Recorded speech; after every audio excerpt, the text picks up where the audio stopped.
Today on the Meir Kin channel, is get on demand sanctioned according to halacha? Can a man make certain demands before giving the get? The answer is coming up right now.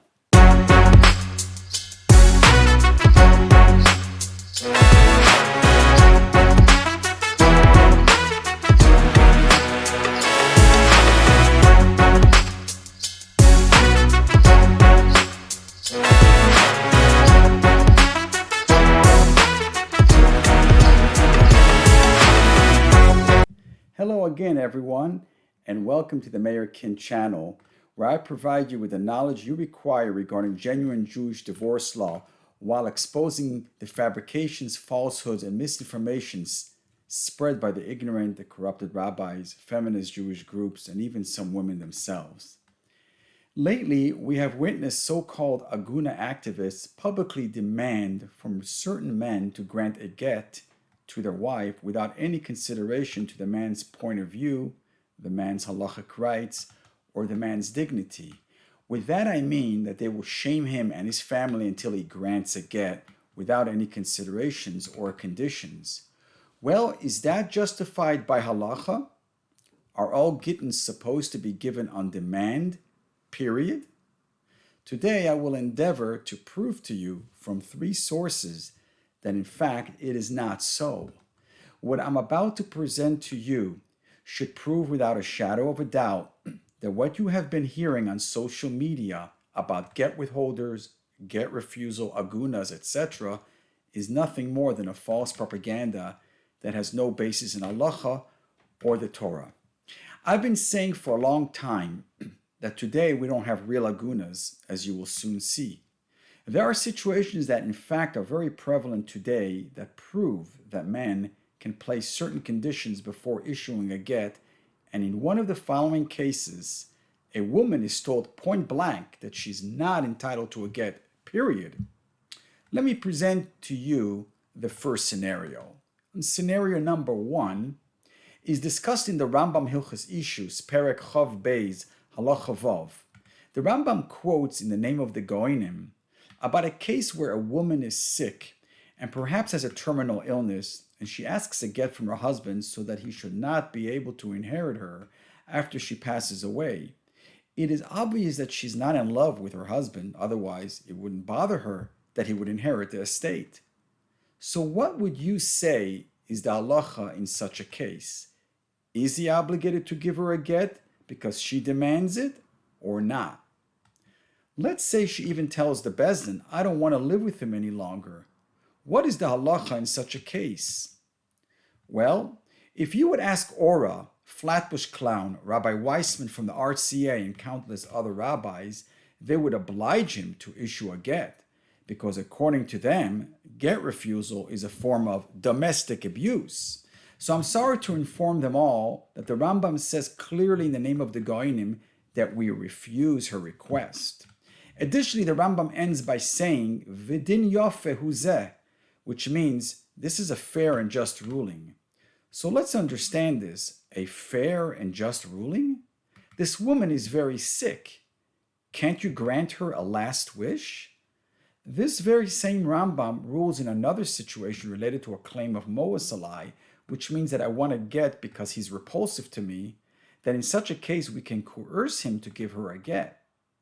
Understand that we don't follow in cases of moasalai the opinion of the Rambam, since a majority of poskim disagree with him and prohibit coercing a get in such a case. So why, according to the Rambam, in the case of the woman who is ill and requests a get to stop her husband from inheriting her, is she denied her request? So we can see and extrapolate from here that according to the Rambam, a get on demand is not sanctioned by halacha, but rather you must clearly prove moasalai to be entitled to a get, according to the Rambam. This woman, by not requesting a get when she was in a healthy state, has demonstrated that her intentions are not sincere, as she seemed okay living with him all the while she was healthy.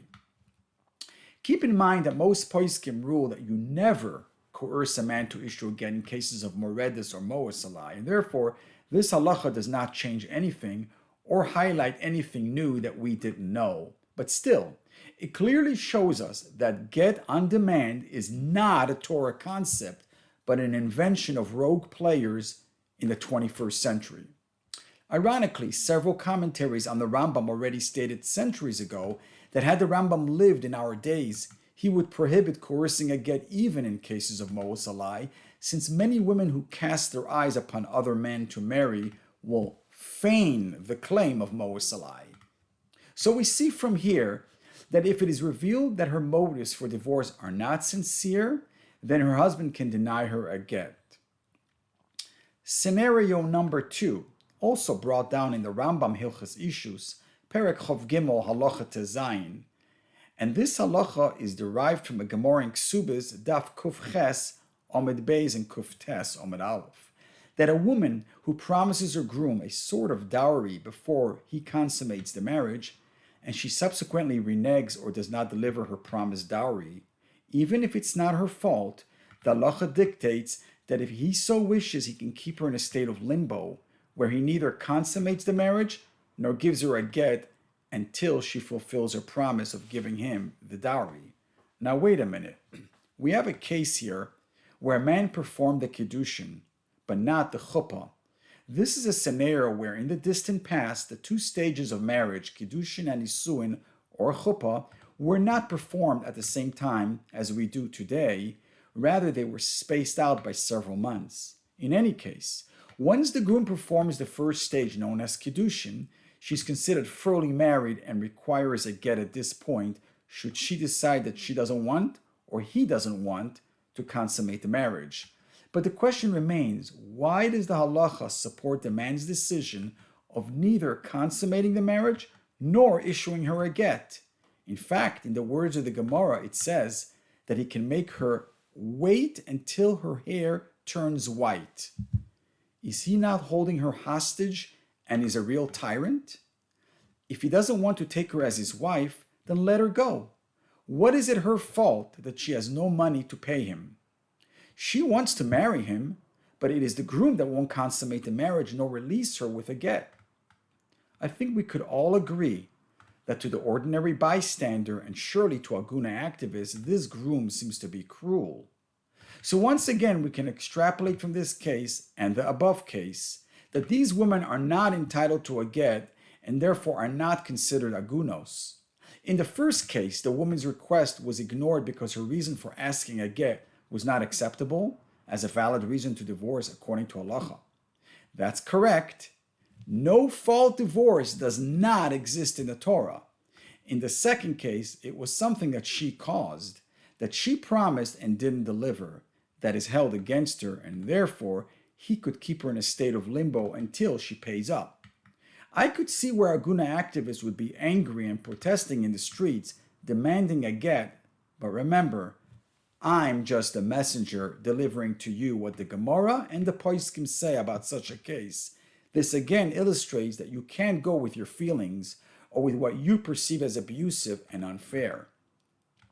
Finally, in the third scenario, I quote you from the Tur Shulchan Aruch, Even HaEzer, at the end of Even HaEzer Hilchas Ksubis Peiches, which I will link below. But first, a brief introduction. A woman who brings properties to a marriage is classified as either Nichse Tzonu Barzel or Nichse Melug. To simplify matters, if she brings rental properties to the marriage as Nichse Melug, then these properties belong to her and in fact return to her after a divorce. However, the halacha dictates that Nichse Melug, the husband can benefit from its fruit or profit. So for example, in the case of rental properties, he can keep the rents or any other income that it might generate. So the Tur, the Darkei Moshe, the Rif, and the Shiltei Giborim all state that if she demands a divorce and he says to her, okay, but first pay me back the losses that I incurred in your rental properties, he can condition the get on her reimbursing his losses. This means that if the husband invested his own funds into the rental properties that belongs to her, and he lost money, he can demand that she reimburse him for his losses, even though she was not the cause of his loss. since he can claim that had I known that you would request to divorce me, I would have never risked investing in your properties. Such a ruling would not be issued in a civil court today, but we are discussing a halacha from the Torah which relates to a get. Let me quote you the final words of the Darkei Moshe. Ve'yochol le'agno beget ad shetiten loi. This means he can withhold a get until she returns to him every penny that he lost. Let me repeat that again. The Darkei Moshe, who's the Ramah, says that he can withhold a get until she returns to him every penny that he lost. From these halacha cases, we can conclude once again that 1. A get is not a definitive and exclusive right, but rather a conditional right, meaning that she must follow halachic protocol to be eligible for a get. Not everyone is entitled to a get. 2. Get on demand is not a Torah concept and does not exist in authentic halacha, but was invented to parallel no-fault civil divorce.